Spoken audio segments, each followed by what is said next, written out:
नहमदुहु व नुसल्ली व नुसल्लिमु अला रसूलिहिल करीम अम्मा बअदु फ़अऊज़ु बिल्लाहि मिनश शैतानिर रजीम बिस्मिल्लाहिर रहमानिर रहीम।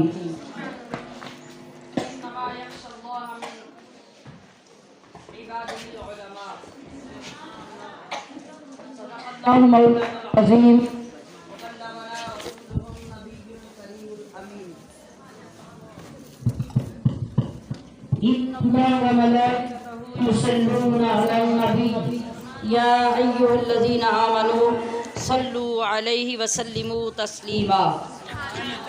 वक्त के चूँकि आखिरी लम्हात हैं और मैं हस्बे वादा आपसे बयान करूँगी जो पिछले महीने में मौजू शुरू किया था। आपको अगर याद हो तो मुझे याद दिला दीजिए। औलिया अल्लाह के 12 खसाइल, 12 खसलतें। खसलत की जमा होता है खसाइल। 12 खसलतें। जो शख्स पीर या मुर्शिद या रहनुमा बनना चाहता है उसके अंदर 12 खसलतें होनी चाहिए। अगर ये 12 खसलतें उसके अंदर नहीं हैं तो उसके लिए जायज़ ही नहीं कि वो पीर बने। पीर का वैसे फ़ारसी में माना होता है बहुत बूढ़ा बुज़ुर्ग आदमी। हम उर्दू में पीर किसे कहते हैं? जिसे अरबी में मुर्शिद कहते हैं। और ये लफ्ज़ भी ठीक करना है कि ये लफ्ज़ पहले भी मैंने निशानदही की थी कि ये मुर्शद नहीं है। क्या है? मुर्शिद। हाँ, ये भी ठीक करके जाना है। क्या है? मुर्शिद। मुर्शिद। मुर्शिद होता है हदायत देने वाला, और मुर्शद कौन होता है? जो हदायत लेता है। तो इसका क्या मतलब हुआ? मुर्शद हुआ मुरीद और मुर्शिद हुआ पीर। अब समझ आ गई? हाँ, तो हम नारे लगा लगा के कह रहे होते हैं मुर्शद मुर्शद, यानी वो बेचारा जो पीर है उसको हमने मुरीद ही बना के रखा होता है। समझ आ गई जी? तो दुरुस्त लफ्ज़ भी आना चाहिए। पीर को क्या कहना है? मुर्शिद जी। तो मैंने कुरान अज़ीम से जो आयत करीमा भी आपके सामने पेश की है उसमें अल्लाह रब्बुल इज़्ज़त क्या इरशाद फरमा रहा है।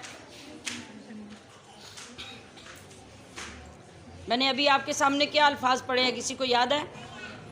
इन्नमा यख्शल्लाह मिन इबादिहिल उलमा, कि जिन लोगों को अल्लाह से हकीकी तौर पर खशियत, डर, खशू व खुजू नसीब हो सकता है, और जो लोग सही मानों में अल्लाह की खशियत हासिल करते हैं वो कौन होते हैं? वो उलमा होते हैं। और अगर कोई आलिम तो है मगर उससे अल्लाह का डर ही नहीं, गलत सही, जायज़ नाजायज़, हलाल हराम में वो इसके बावजूद कोई इम्तियाज़ नहीं रखता, तो वो आलिम कहलाने का हकदार नहीं है। वो आलिम है ही नहीं। अगर उसके अंदर खशियत इलाही नज़र आती हैं तो समझो कि वो वाकई आलिम है।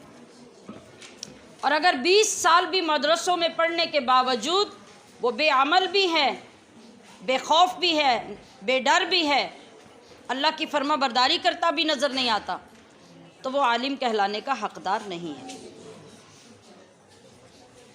मैंने जिन 12 खसलतों का ज़िक्र किया है वो 12 खसलतें क्या हैं और किस के लिए चाहिए? जो शख्स किसी का रहनुमा बनना चाहता है या अपने आप को लोगों का रहनुमा कहलवाता है उसको उस वक़्त तक रहनुमा बनना या कहलवाना या किसी पीर की मसनद पे बैठना जायज़ नहीं जब तक उसके अंदर ये 12 खसलतें ना हों। इनका मजमूई ज़िक्र तो मैंने पिछली दफ़ा भी किया था कि वो 12 खसलतें कहाँ कहाँ से लेके जमा करनी हैं। आज मैं थोड़ी सी तफसील अर्ज़ करूँगी, इतनी जितनी आपको याद रह जाए, अगर आप रखना चाहेंगे जी। अगर तो मैंने आपको तवज्जो दिलाने के लिए कह दिया, याद रखना लाजमी है। आपको मैंने मिसाल भी दी थी कि जिस तरह किसी अच्छी प्रोडक्ट को या अच्छी जिन्स को ख़रीदने के लिए ज़रूरी है कि पहले हमें उसकी सिफतें, उसकी निशानियां याद हों, उसका नाम याद हो, फिर जाके आप मार्केट में बहुत सारी अजनास में से खालिस जिन्स ख़रीद सकते हैं। और अगर कोई पहचान ही ना हो तो आप कैसे ख़रीद सकेंगे? आप चावल ही लेने गए हैं और मंडी में कोई 20 नाम के चावल पड़े हुए हैं, आपको कोई नाम पढ़ना ही नहीं आता, आपको कैसे पता चलेगा किस बोरी में कौन से चावल है? चलो नाम किसी से पढ़ा लिया, चावल देख के आपको पहचान ही नहीं कि ये कौन से चावल हैं। देखिए ना, आज एक लड़की है, उसके हाथ पे आप चावल रखें, आप उसे पूछे कि ये चावल कौन से हैं, किस जिन्स के चावल हैं, वो कहेगी मुझे क्या पता जिन्स क्या होती है और चावल क्या होते हैं, मैं क्या जानूँ, मुझे तो ये पता है कि चावल हैं, बस चावल हैं। लेकिन पास बैठी हुई वालिदा होगी, दादी नानी बुजुर्ग होंगी, जिनको इन चीज़ों का पता है, वो फ़ौरन बता देगी चावल की शक्ल देखकर। हालांकि चावल तो जितने भी होंगे वो चावल ही होंगे, मगर उनका कलर, उनका साइज़, उनका छोटा या बड़ा होना, पतला या मोटा होना, बल्कि तजर्बाकार लोग पके हुए चावल देख के बता देते हैं कि ये कौन से चावल हैं। मुझे पता है बुजुर्ग सारे बैठ के खुश हो रहे हैं, हमारी तारीफ हो रही है। ऐसे ही है ना, आपकी महारत की बात हो रही है। तो अब जिसको इसमें से किसी चीज़ की भी पहचान नहीं, वो कैसे असल जिन्स खरीद के लाएगा? पता क्या चला कि ख़रीदने से पहले जिन्स की पहचान का होना ज़रूरी है। पहचान होगी तो ठीक खरीद सकेंगे, वरना दुकानदार की चिकनी चुपड़ी बातों में आ जाएंगे और गलत चीज़ खरीद के ले आएंगे। जिस शख्स के साथ हमने अपनी जान का सौदा करना, जिसके हाथ पे हमने अपना आप बेचना है अल्लाह के नाम पे, क्या उसकी पहचान नहीं होनी चाहिए? अगर अपना ही गलत सौदा कर बैठे तो क्या बचेगा? माल का गलत सौदा हो गया तो फिर भी बना लेंगे, किसी जिन्स का गलत सौदा हो गया तो चलो उसके बदले अगले वक्त में फिर ले लेंगे। जान का ही गलत सौदा हो गया तो पीछे क्या रहा? कुछ भी नहीं, ना दुनिया रही ना आखिरत। लिहाजा हमने मुर्शिद की पहचान क्यों करनी है और उससे ताल्लुक़ क्यों बनाना है, कितना ज़रूरी है? हज़रत ज़ुन्नून मिस्री रहमतुल्लाह अलैह फरमाते हैं,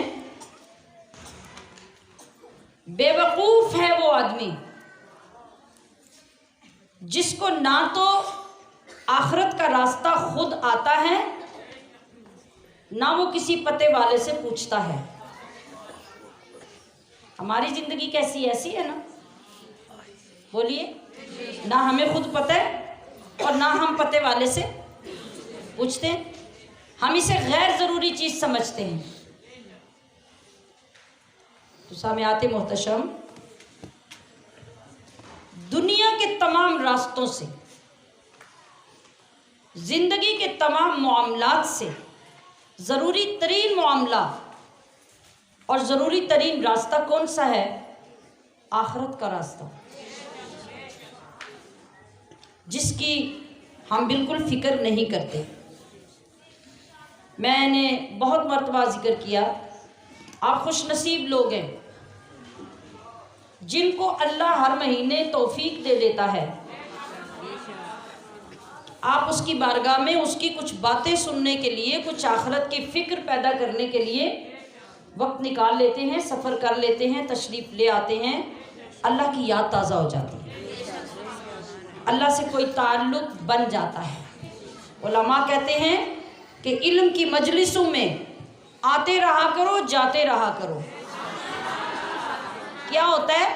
आते जाते रहने से ताल्लुक़ बन जाया करते हैं, और जब ताल्लुक़ बन जाए तो फिर बात भी बन जाया करती है।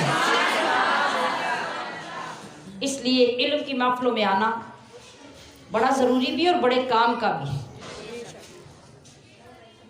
लेकिन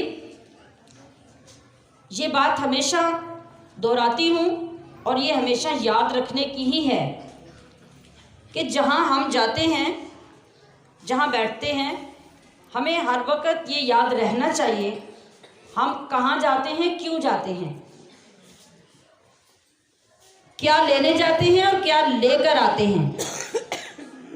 आने से पहले तलब होनी चाहिए कि लेने क्या जाना है, जाने के बाद चेक करना चाहिए कि लेकर क्या आए हैं।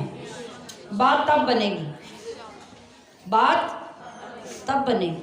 आने जाने रहने का क्या मतलब है? ये तरगीब इसीलिए दी जा रही है कि आते जाते रहो, अपने ताल्लुक़ को मजबूत करो। तो जिन लोगों से ताल्लुक़ मजबूत होता है वो बेमकसद नहीं होता, वहाँ मकसद का हमें पता होता है कि हमारा वहाँ ताल्लुक़ बनाने का मकसद क्या है, हमने वहाँ ताल्लुक़ क्यों बनाया है। तो इसी तरह हमें हमेशा ये याद रहना चाहिए कि हमने यहाँ आना है अल्लाह और उसके रसूल की मोहब्बत लेने, आपकी दी हुई तालीम को सीखने, और जाकर चेक करना है कि अमल के लिए हम क्या लेकर आए हैं। हमारे अंदर कौन सी चीज़ दाखिल हुई है जिस पर पहले अमल नहीं था, अब करना है। किस चीज़ की कमी थी जो अब लेकर जा रहे हैं और अब ये हमारे साथ रहेगी। ये ज़रूरी है। बात इससे बनेगी, फ़ायदा इससे होगा, और इंशाअल्लाह फिर इस सूरत के साथ, इस अंदाज के साथ हमें क़यामत के दिन भी इस ताल्लुक़ पर और इस आने जाने पर फ़ख्र होगा। लेकिन अगर सीखा कुछ ना, गलत को छोड़ा नहीं, सही को अपनाया नहीं, तो फिर फ़ायदा नहीं होगा। अल्लाह के घर में, अल्लाह की याद में बैठने का मतलब ये होता है कि हम अल्लाह की मानना शुरू कर दें, अल्लाह को पहचानना शुरू कर दें, अपनी मर्ज़ी आहिस्ता आहिस्ता छोड़ते जाएं और अल्लाह की मर्ज़ी के मुताबिक चलते जाएं। तो हम सारे किस लिए जमा होते हैं? उस रास्ते का पता मालूम करने के लिए। पते वालों की बातें करते हैं, पते वालों का जिक्र करते हैं, और उनकी यादों से हम भी पता हासिल करते हैं। ये बात मैंने लास्ट बार भी एक्सप्लेन की थी, और ये उन तमाम लोगों के लिए फ़ायदामंद बात है, नॉलेज है, जिनको इस बात का जवाब देना पड़ता है कि औरत की बैयत है कि नहीं, और है तो क्यों है, और जो करते हैं वो गलत करते हैं। आपको अगर याद हो तो मुझे बताइए कि मैंने लास्ट टाइम क्या अर्ज़ किया था। बैयत के बारे में क्या अर्ज़ किया था।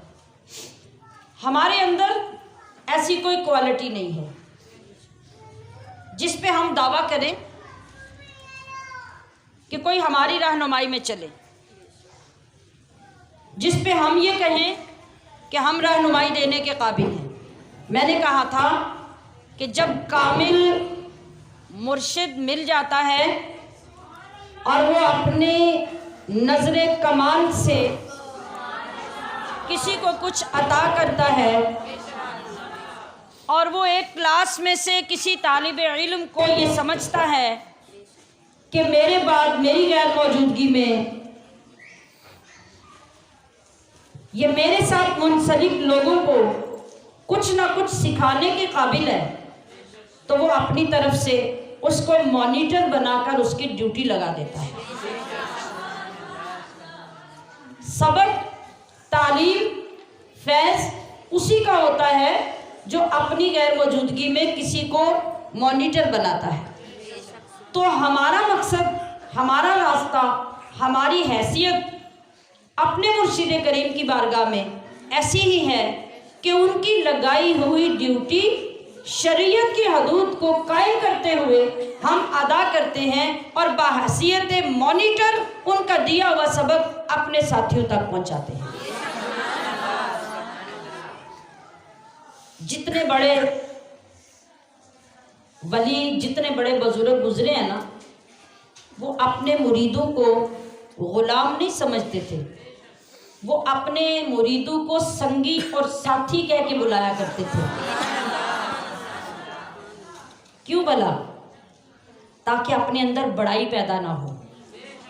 ठीक है, तो हमारे अंदर तो बड़ाई वाली चीज़ ही कोई नहीं है कि जिस बात पे बड़ाई की जाए। बस सिर्फ ये कि मुर्शिद करीम ने एतमाद किया और एतमाद करके ड्यूटी लगाई कि मेरे बाद मेरी गैर मौजूदगी में चूँकि शरीयत की हदूद को कायम रखना ज़रूरी है, और ये सीन और ये तरीक़ा फ़तह मक्का के दिन रसूलुल्लाह सल्लल्लाहु ताला अलैहि वसल्लम ने औरतों के अंदर अपनी एक नाइब खातून को मुकर्रर करके उनसे उनकी बैयत करवा के ये तरीका राइज फरमा दिया कि मेरी मुकर्रर की हुई एक नाइब औरतों से बैयत मेरी तरफ से ले। तो ये उस तरीके पे हम अमल करते हैं। अब अगर कोई बंदा खुद कोई किताब, कोई मुताला, कोई तारीख पढ़े ही ना और उठ के एतराज़ कर दे तो उसको कोई बंदा क्या जवाब देगा? तो सामियात मोहतशम, हमारा फैज़ हुजूर सल्लल्लाहु अलैहि वसल्लम के सीना अक़दस से चलता हुआ हमारे मुर्शिद करीम के सीने तक पूरी चेन के साथ आया और हमारे मुआशरे की खराबियों को कंट्रोल करने के लिए एक बेहतरीन हिकमत अमली आज आप देखते हैं हर दूसरा तीसरा पीर हमारे हाथों, हमारी ज़ुबानों से बदनाम होता है कि नहीं? होता है कि नहीं? हालात ही ऐसे पैदा होते हैं। बेपर्दगियाँ, बेअमली हमें कहाँ ले जाती है? पीरों को कहाँ पहुँचाती है?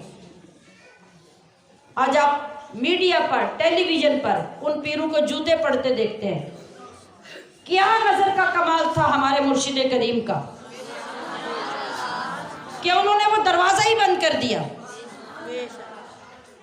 कि जिन ख़वातीन को उन्होंने अपनी नज़र कमाल से कमाल अता किया और इस काबिल बनाया कि उन पे एतमाद किया जा सकता था, आपने उनको इजाज़त फरमाई कि मुझे ख़वातीन में न जाना पड़े बल्कि मेरे नायब बनकर आप ख़वातीन में मेरा फैज़ तक़सीम। बस ये इतनी बात है, अगर ये सबको समझ आ जाए तो इसके बाद कोई सवाल नहीं रहता। आज भी अगर हमारा सिलसिला हो, किसी और का सिलसिला हो, कोई पीर, कोई खलीफा अपनी मर्जी से अगर औरतों में बैठ के करता है और औरतों की सोबत में बैठता है, या कोई और औरत मुकम्मल फैज़ लिए बग़ैर नाकिस होने के बावजूद किसी को अपनी मर्जी से फैज़ दे, तो याद रखिए कि मुर्शिद करीम हज़रत सैयदुना अख़ुंज़ादा मुबारक अलैहि रहमा का कतान ना ये हुक्म है ना ये आपकी इजाज़त है। कोई भी अगर ऐसा करेगा वो अपने अमाल का जिम्मेदार खुद होगा। तो कामिल मुर्शिद के लिए ज़रूरी क्या है? अगर वो इस मनसब और इस मसलक पे बैठना चाहता है, कितनी खसलतें अपने अंदर पैदा करे? कितनी क्वालिटीज़ होनी चाहिए? 12। लेनी कहाँ से है? किसी मार्केट से? उसकी तकसीम बता दी। वो 12 खसलतें कौन सी हैं और कहाँ से लेनी है? 2 खसलतें अल्लाह से लेनी है। मुर्शिद के अंदर मुर्शिद ने करना क्या है? अपनी पूजा करवानी है? परस्तिश करवानी है? नहीं। क्या करना है? दरमियान में नुमाइंदा बनना है अल्लाह का और लोगों को जमा करके रसूलुल्लाह के कदमों तक पहुंचाना। कितनी बड़ी जिम्मेदारी है। अगर हम इस पे फख्र करने बैठ जाएं तो तबाही अपनी भी हो जाएगी, पीछे चलने वालों की भी हो जाएगी। ये तो बहुत बड़ी जिम्मेदारी होगी। जहां कोताही होगी वहां कटहरे में खड़े कर दिए जाओगे। अगर ये फिक्र होगी तो फिर खौफ भी होगा, खशियत भी होगी, डर भी होगा, उसकी पैरवी भी होगी।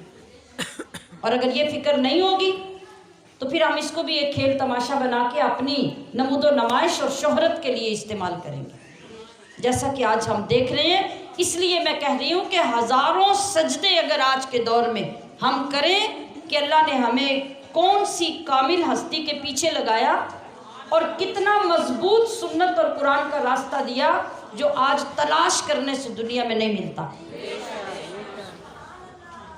आज अजीज़ात गिरामी कदर, जिंदगी के इस थोड़े से वक़्त को बड़ा कीमती समझिए और पूरी कोशिश के साथ जो थोड़ा सा दुनिया का वक्त रह गया है इसमें अपने वक्त को कारआमद बना लीजिए। और वो कैसे होगा?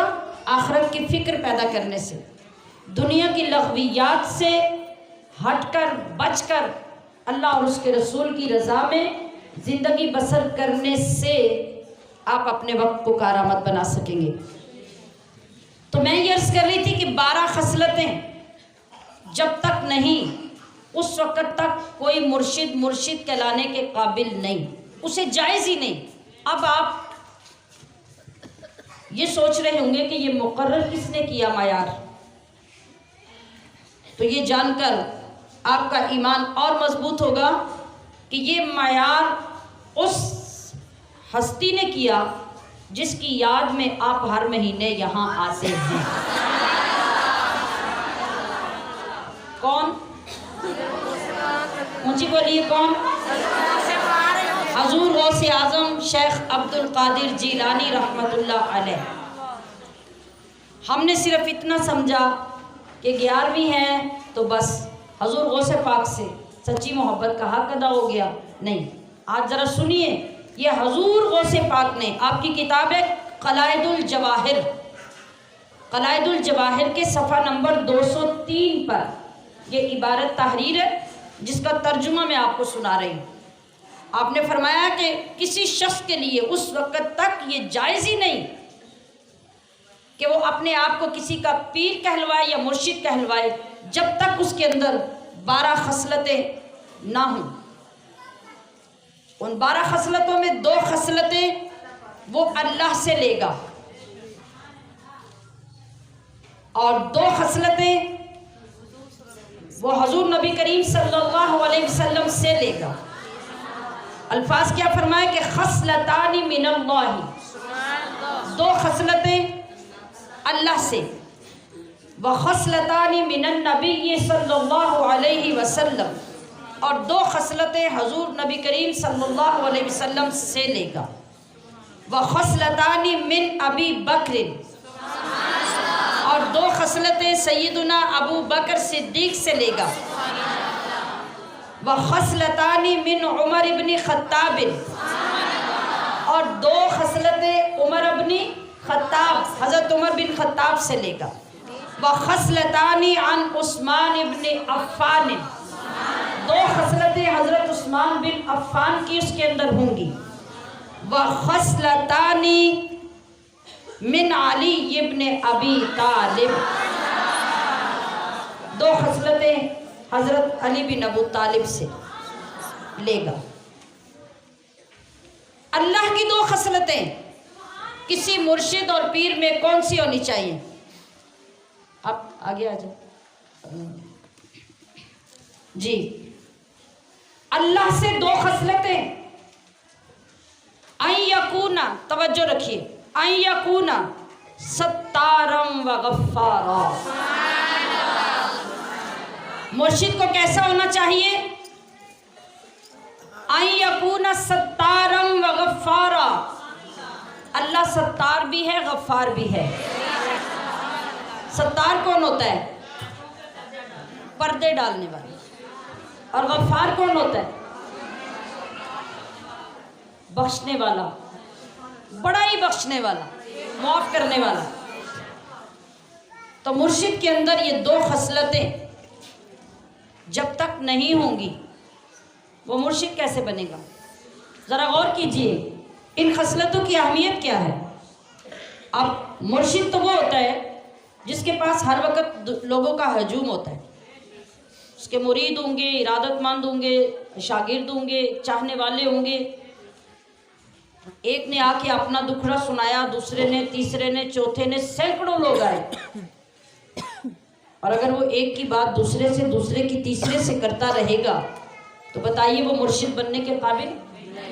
तो सबसे पहले अल्लाह की सिफत सत्तारी उसके अंदर होना ज़रूरी है कि हज़ार बंदा भी उसके पास आके अपने मामलात डिस्कस करे और हज़ारों लोगों के ऐब उसके सामने खुले पड़े हों, मगर उसके अंदर ज़र्फ इतना हो कि वो सारे अपने अंदर डालता जाए, महफूज करता जाए। वो लोगों के सामने उसकी तशहीर करके उसको बदनाम ना करे, उसके ऐबों पे पर्दा डाले, उसके राजों पे पर्दा डाल के रखे। मुर्शिद के लिए ये ज़रूरी है। और अगर किसी मुर्शिद की बारगाह में जाके कोई बड़े राज से अपना दुख पेश करे और दूसरे हफ्ते अगले 10 बंदे आके उसको बताएं भी तूने आस्थाने पे जाके ये बात की थी, मुझे तो पता चल गया, ये कौन सा मुर्शिद है? बताइए। उसके अंदर पहले इतना ज़र्फ होना ज़रूरी है कि वो हर एक को अपनी जगह पे रख कर उसके साथ निभाए, उसकी इस्लाह करे, उसके ऐबों पे पर्दा डाले। मैं यहाँ एक नुक्ता आपको अर्ज़ कर दूँ। हम बाज़ औक़ात बहुत बड़ी गलत फहमी में मुब्तला होते हैं और वो गलत फहमी हमें गुमराही में बड़ी दूर ले जाती है। और वो पैदा करने वाला कौन होता है? शैतान। बहुत मर्तबा ऐसा होता है कि हम गुनाह करके, गलत काम करके मुर्शिद की बारगाह में जाते हैं, गलत बयानी भी की होती है, बल्कि बसा औकात मुर्शिद के सामने बैठ के गलत बयानी कर रहे होते हैं, मगर मुर्शिद महसूस नहीं करवाता। सुभान अल्लाह। उससे क्या होता है? उससे हम इस गलत फहमी का शिकार हो जाते हैं कि हमने बड़ी चालाकी और बड़ी सफाई से ये सब कुछ कर लिया, उन्हें तो पता भी नहीं चला। लिहाजा अगले वक्त में कुछ और, उससे अगले में कुछ और समझते ये रहे कि हमारी चाल इतनी साफ थी कि हमारे रहनुमा को इस चीज़ का पता ही नहीं चला। याद रखो, अगर पता चल गया तो आपके रहनुमा की रहनुमाई का तकाजा ये है कि वो उस पर पर्दा डाले। सुभान अल्लाह। वो आपकी इस्लाह का बसा औकात ऐसा तरीका इख्तियार करता है कि आपको महसूस ही नहीं होने देता कि आपने गलत किया, लेकिन कभी अगले वक्त में जाके आपको फिर याद दिला देता है। कभी ऐसा भी होता है और कभी हिकमत अमली का तकाजा ये होता है कि वो आपको बावर ही ना होने दे कि उसने आपकी गलती और आपके झूठ को पकड़ लिया है।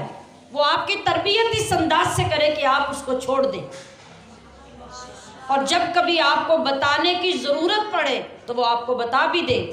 उसको आश्कार करने की ज़रूरत पड़े, उसके बगैर अगर आपकी इस्लाह मुमकिन ना रहे तो फिर वो आश्कार कर भी देता है। सत्तार यही होता है। देखिए ना, अल्लाह पाक की सिफत सत्तारी है। अल्लाह हमारे कितने गुनाहों पे पर्दे डालता है। फॉर एग्ज़ाम्पल, जो हमारी मुआशरे की एक आम बात तवज्जो तलब है, हम हराम खाते रहते हैं, हराम काम करते रहते हैं, हराम की कमाई घर लाते रहते हैं, बाहर हम बदउनवानियाँ करते रहते हैं। क्या होता है? बचते चले आते हैं, बचते चले आते हैं, कोई नहीं पूछता। लाइसेंस नहीं है, गाड़ी चला रहे हैं, कई साल गुजर गए, किसी ने नहीं पूछा, मगर एक दिन पकड़े गए, एक दिन पकड़े गए। हराम खाते रहे, कोई सवाल नहीं आया, मगर एक दिन सवाल आ गया। ये क्या था? अल्लाह पर्दे डालता रहा, असबाब पैदा करता रहा, आप छुपे रहे, आप किसी से हरामकारी करते रहे, हराम ताल्लुक कायम करके चोरी चोरी जाके मिलते रहे, अल्लाह पर्दे डालता रहा। मगर जब आपने हद्दे तजावुज कर ली, अल्लाह ने पकड़वा दिया। एक दिन पकड़े गए ना, ऐन मौके पे पकड़े गए। आप माँ को धोखा देते रहे, माँ के सामने बैठ के मोबाइल पे गलत राब्ते करते रहे, अल्लाह ने बचाए रखा। बाप को धोखा देते रहे, मोबाइल पे सामने बैठ के गलत राब्ते करते रहे, माँ के सामने झूठ बोलते रहे, मैं तो फलां से बात कर रही हूँ, फलां सहेली से कर रही हूँ, मगर राब्ते किसी और से चल रहे थे। अल्लाह ने पर्दे डाले रखे। मगर जब आपने तौबा नहीं की और वहाँ जब हद से बढ़ने लगे, फिर अल्लाह ने एंड टाइम पे आपको पकड़वा दिया। इसी को सत्तारी कहते हैं ना। अल्लाह पूरा मौका आपको देता है। इसी तरीके से जब आप किसी अपने रहनुमा, अपने मुर्शिद या अपने पीर की बारगाह में जाते हैं, तो वो भी अगर इस मकाम पे है तो वही सिफत सत्तारी का इजहार करता रहता है, मगर जब उसको खोलना ज़रूरी हो जाता है तो फिर वो खोल दे। सुभान अल्लाह। गफ्फारी, अल्लाह गुनाह माफ़ करता जाता है, मगर जब हम उसकी कदर नहीं करते तो फिर क्या होता है? फिर हमारे ऊपर अजाब आ जाता है। तो इसी तरीके से आपकी गलतियां, आपकी कोताहियां, आपकी बदआमालियां, आपका मुर्शिद साथ लेके आपको चलाता रहता है, मगर आपको समझाता रहता है कि ये गुनाह छोड़ दीजिए, ये गुनाह छोड़ दीजिए, ये छोड़ दीजिए। अगर ये तरीक़ा उसके अंदर और ये वुसअत नहीं होगी, ये खसलत नहीं होगी, तो वो कभी मुरीद की इस्लाह नहीं कर सकता, वो इस मकाम पे फायज ही नहीं हो सकता, उसके लिए जायज़ ही नहीं। दो बातें रसूलुल्लाह की खसलतों में से लेनी है। वो आप अलैहिस्सलातु वस्सलाम की दो खसलतें कौन सी होंगी? शफीक़न रफ़ीक़न, कि जो मुर्शिद है अपने मुरीद के साथ शफीक भी हो, रफ़ीक भी हो। वो शफ़क़त भी करे अपने मुरीदों पे और उनका दोस्त भी हो, उनका हमदर्द भी हो, उनका गमगुसार भी हो। जैसा किरदार अदा करना पड़े मुरीद को, वो किरदार पेश करके उसको हदायत पर कायम रखे। तो नबी करीम सल्लल्लाहु अलैहि वसल्लम ने ऐसा किया ना। आप पागलों को भी, दीवानों को भी इतना इतना वक़्त देते रहे, उनकी हमदर्दियाँ करते रहे, उनके साथ दोस्ती का मामला किया, उनके साथ मोहब्बत के ताल्लुक़ रखे, और उन्हीं ताल्लुकात ने आगे चलकर उनको इस्लाम में दाखिल करवा दिया, हजूर का दीवाना बना दिया। तो मुर्शिद को इन दो खसलतों का हामिल होना ज़रूरी है। क्यों? अगर वो चीज़ें नहीं होंगी तो ये तो आपने शेर सुन रखा है कि निगाह बुलंद सुखन दिल नवाज जान पुरसोज, अपनी जान जलाता रहे, शमा की तरह जल जल कर दूसरों को रोशनियां देता रहे, और छोटी छोटी चीज़ों पर हर्ट होकर या लोगों को जिता जिता के नहीं चले। निगाह बुलंद, बुलंदियों पे वो फाइज रहे। निगाह बुलंद सुखन दिल नवाज जा पुरसोज, यही है रखते सफ़र मीरे कारवां के लिए। सुभान अल्लाह। और तीसरी कौन सी बारगाह है जहां से दो खसलतें लेनी है? मिन अबी बकर, हजरत अबू बकर सिद्दीक से कौन सी दो खसलतें पीर ने लेनी है? सादिक़न व मुतसद्दिक़न। सादिक़न व मुतसद्दिक़न। सादिक और मुतसद्दिक कौन है? जो सच बोलता हो और उसका सच लोगों की जुबान पर भी बोलता हो, सनद हो अपनों के लिए भी परायों के लिए भी। रसूलुल्लाह सल्लल्लाहु अलैहि वसल्लम ने किस माशरे में परवश पाई? मुसलमानों में या काफरों में? मुशरिकों में, यहूदियों में, ईसाइयों में, सब लोग वहाँ थे ना।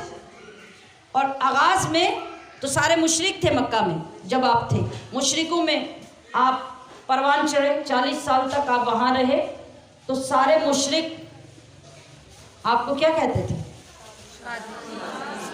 सादिक और अमीन।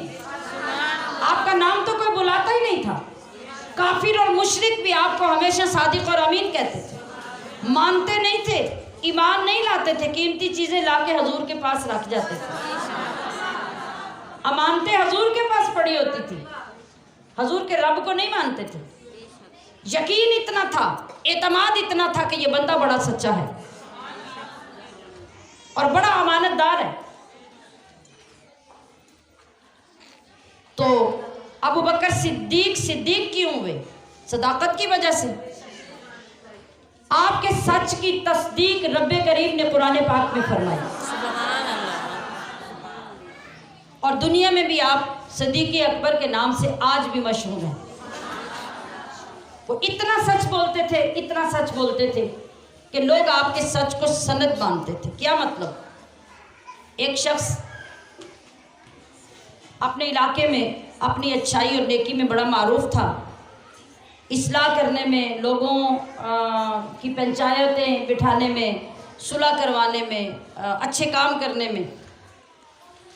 तो एक दिन कुछ लोग बैठे हुए थे, एक आदमी आया, उसने कहा कि फ़लाँ बंदा जो है वो इलाके के फ़लाँ आदमी के साथ लड़ पड़ा है, उसकी बड़ी लड़ाई हो गई। उसने कहा कि अच्छा वो लड़ पड़ा है? कहा हाँ। कहा अगर वो लड़ पड़ा है तो फिर वो ठीक लड़ा है। मामला सुने बगैर, देखे बगैर कहा कि वो जो कभी किसी से लड़ता नहीं, वो सच्चा इतना है, वो सही इतना है कि अगर वो किसी से लड़ा भी है तो उसकी लड़ाई भी ठीक है। सुभान अल्लाह। ये किरदार एक मुर्शिद का होगा तो ही वो लोगों की इस्लाह कर सकेगा। आप किसी को झिड़क रहे हैं, किसी को मार रहे हैं, किसी की इस्लाह के लिए कोई तरीका इख्तियार कर रहे हैं, लड़ाई कर रहे हैं, तो देखने वाला आपके हर अमल पे इतना मुतमईन हो कि वो उस पर एतराज़ करने की बजाय कहे कि अगर इस बंदे का हाथ उठा है तो वो बिला वजह नहीं उठा, वो सही काम के लिए उठा है। आपका किरदार, आपकी समझदारी, आपकी दानाई इतनी होनी चाहिए। अगर आप इतनी बड़ी जिम्मेदारी उठाकर किसी का पीर और मुर्शिद बनते हैं तो फिर ये खसलतें आपके अंदर होंगी। आप खुद तो सच्चे होंगे ही, मगर दुनिया भी ये कहेगी कि आप वाकई सच्चे हैं। उसके बाद हज़रत उमर बिन खत्ताब की बारगाह में जाना है।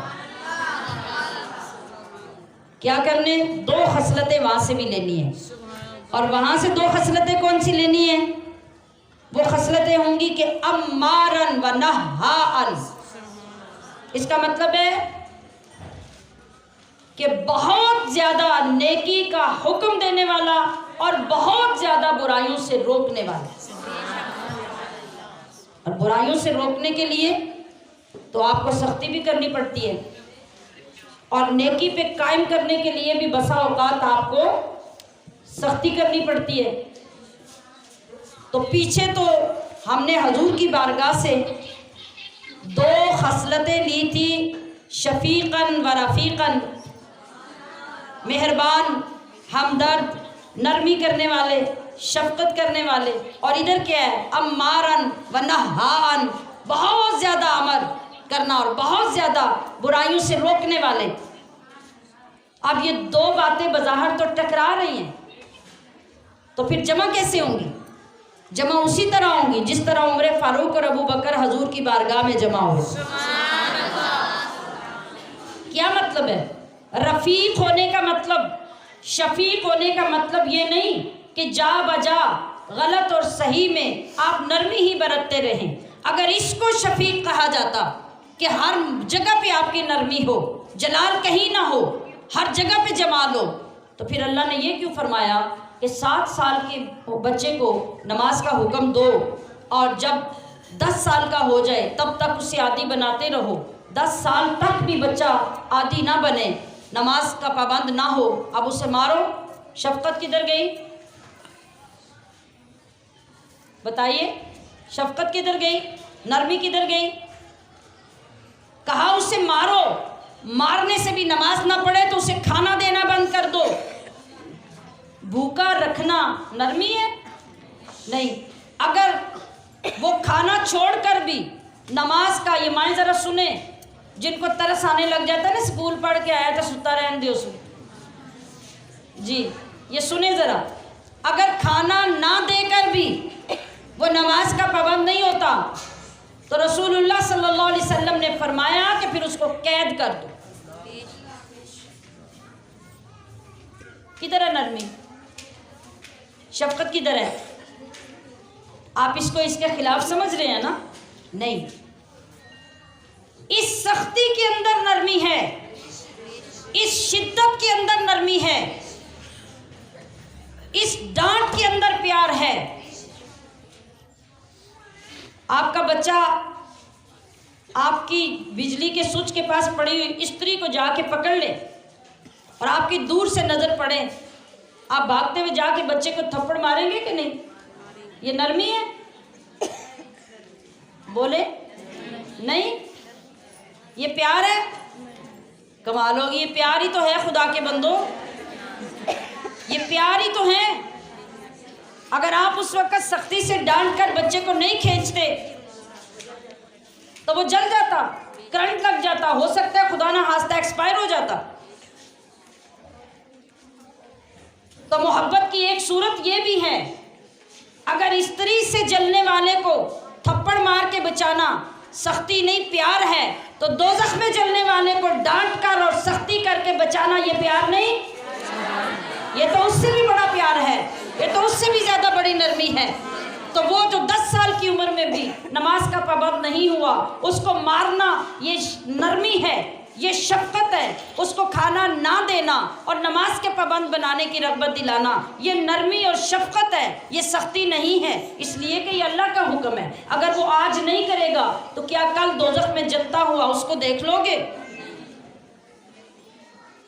नबी अलैहिस्सलातु वस्सलाम ने माँ के नाफरमान के लिए क्या कहा? माँ के सामने माँ ने कहा कि ये मेरा इतना नाफरमान है कि ये मर रहा है, इसकी जान नहीं निकल रही, कलमा नसीब नहीं हो रहा। रसूलुल्लाह सल्लल्लाहु अलैहि वसल्लम ने फरमाया, ऐ माई से माफ़ कर दे, जब तू राज़ी हो जाएगी तो इसे कलमा नसीब हो जाएगा, इसकी जान निकल जाएगी।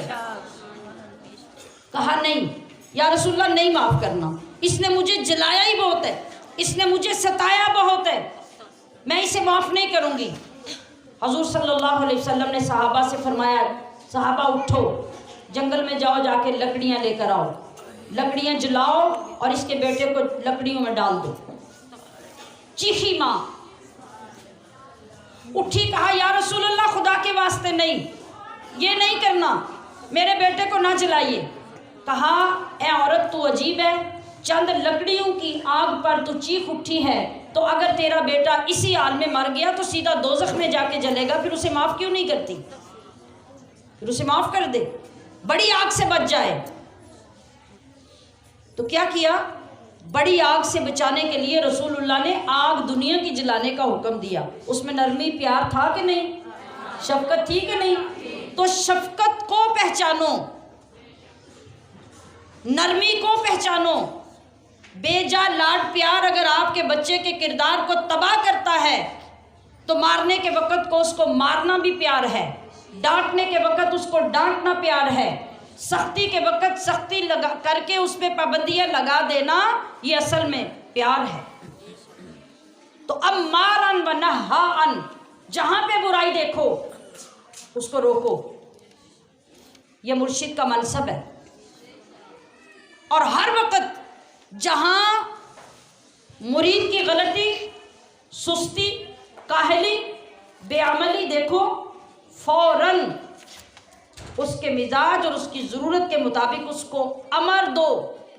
बाय ऑर्डर आपकी ज़िम्मेदारी है कि अपने मुरीद को सीधा रखो। ये 2 खसलतें हज़रत उमर फ़ारूक से लेनी है। अगर हज़रत उमर फ़ारूक के अंदर ये खसलतें ना होती तो नबी इस्लाम ये क्यों फरमाते कि मेरा उमर जिस गली से गुजरता है शैतान भी भाग जा सकता है। ये इन खसलतों की बरकत थी। तो अल्लाह का वली, अल्लाह का दोस्त, उसका मनसब ये है कि वो अल्लाह के दीन की अलामत बन जाए। जिस जगह पे वो बैठा हो लोगों को दीन की खिलाफ वर्जी करने की जरूरत ना हो, उनको ये यकीन हो कि अगर हम गलत करके जाएंगे तो लोगों के सामने हमें हुक्म दिया जाएगा कि ये गलत काम छोड़ो और सही काम की तरफ आओ। ये मुर्शिद का मनसब है। और ये दो बातें हज़रत उमर फ़ारूक से लेनी होंगी। हज़रत उस्मान गनी से क्या लेना है? आपकी ख़ास बात क्या थी? ताआमन वक़ाइमुल लैल। ताआमन यानी बहुत ज़्यादा सखावत करने वाले, गरीबों को बहुत खिलाने वाले। बड़ी मज़े की बात है। आज देखे अपने चारों तरफ, मुरीद भी ये समझता है कि साढ़ा आके पीर नू देना, पीर भी समझता साढ़ा आके मुरीदा को लेना। हाँ जी, हज़रत गौसे पाक क्या फरमा रहे हैं? पीर वो है, मुर्शिद वो है जो बेशुमार सखावतें करने वाला, हर आने वाले को खिलाने वाला, गरीब को अमीर को सबको खिलाएगा। अपने आस्थाने पे बुला के वो लोगों की जेबों पे नजर नहीं रखेगा, वो अपनी प्रॉपर्टी नहीं बनाएगा, बल्कि जो आएगा वो देता जाएगा, वो खर्च करता जाएगा। और आम छोटा मोटा नहीं, ताआमन बहुत ज़्यादा खिलाने वाला, ये खसलत उसके अंदर होनी चाहिए। और कायमुल लैल, सारा दिन तबलीगें करे, लोगों की इस्लाह करे और रात गुलाम बन के रब की बारगाह में खड़ा हो। अपनी चार्जिंग रात के अंधेरे में नूर पैदा करके रब की बारगाह से ले, तब वो मुर्शिद के मनसब पे फायज होने के लायक है। और फिर छठी बात, किस बारगाह में जा रहे हैं? बाबुल इल्म की बारगाह में। बाबुल इल्म की बारगाह में जा रहे हैं तो फिर वहां से क्या लेंगे? इल्म ही तो लेंगे। फिर आखिरी दो खसलतें हजरत अली उल मुर्तज़ा से लेनी है, और वो है आलिमन व शजाअन। मिंबर पे बैठे तो उसके मुकाबले का आलिम कोई ना हो, और बातिल के साथ टकराने के लिए जाए तो उस जैसा बहादुर कोई ना हो। दब दब के डर डर के जिंदगी ना गुजारे, और बातिल कहने से इसलिए ना डरे कि मैं तो पी रहा तो कोई ओखा बोल गया तो मेरी बेइज्जती हो जाएगी। नहीं, शुजाअन, उसके अंदर गैरत ईमानी, बहादुरी, शुजाअत इतनी होनी चाहिए कि बातिल बात जहाँ भी देखे, हजूर के दीन की तौहीन जहाँ भी देखे, आका अलैहिस्सलाम की नामूस पर हमला जहाँ भी देखे, वहाँ वो डट जाए, वैसे ही डट जाए जैसे अली उल मुर्तज़ा डट जाया करते। अज़ीज़ात मोहतरम, ये 12 खसलतें ढूंढें। किसी के हाथ में हाथ देना चाहें, किसी की ज़ात से रब की मार्फत लेना चाहें, तो पहले उस जिन्स को इस 12 खसलतों के साथ पहचान लें। फिर उसको कहें कि ये पीर बनने के लायक है, फिर उसको कहें कि ये अल्लाह का वली है, फिर उसको कहें कि इसके अंदर अल्लाह की खशियत है और ये आलिम कहलाने का हकदार है। ड्रामे, ढोंग, फ्रॉड, 2 नंबरी, बहरूपियाँ, आज ये सब चीज़ें मुआशरे के अंदर जब हमें नज़र आती हैं, हम उन सब को अल्लाह के वली बना देते हैं, हम उन सब को पीर बना लेते हैं। इन तमाम बातों को ज़ुबानी याद कर लें, ज़ुबानी याद कर लें, बहुत बड़ी रहनुमाई होगी। और ये भी याद रखिए कि ये मेरी बात नहीं, ये मेरा इंतिखाब नहीं, ये उस ज़ात का इंतिखाब है जिसकी बारगाह में आप हर महीने फैज़ लेने आते हैं। ये सारी बातें हजूर गौसे आज़म रज़ी अल्लाह ताला अन्हु की हैं। आज इन्हीं बातों को याद करने के लिए महफूज करके ले जाइए, और बाद में सुनने के लिए भी आपके लिए अपलोड इंशाल्लाह कर दिया जाएगा, आपके ग्रुप्स में भी भेज दिया जाएगा। इसे सुनिए, दूसरों को सुनाइए, अपनी भी इस्लाह कीजिए, अपने साथ दूसरों की इस्लाह भी कीजिए, ताकि अल्लाह हमसे राज़ी हो जाए, हमारा आना जाना फ़ायदामंद हो जाए और आखिरत की और दुनिया की भलाई हमारे नसीब में हो। व आखिरु दावाया अनिल हम्दुलिल्लाहि रब्बिल आलमीन।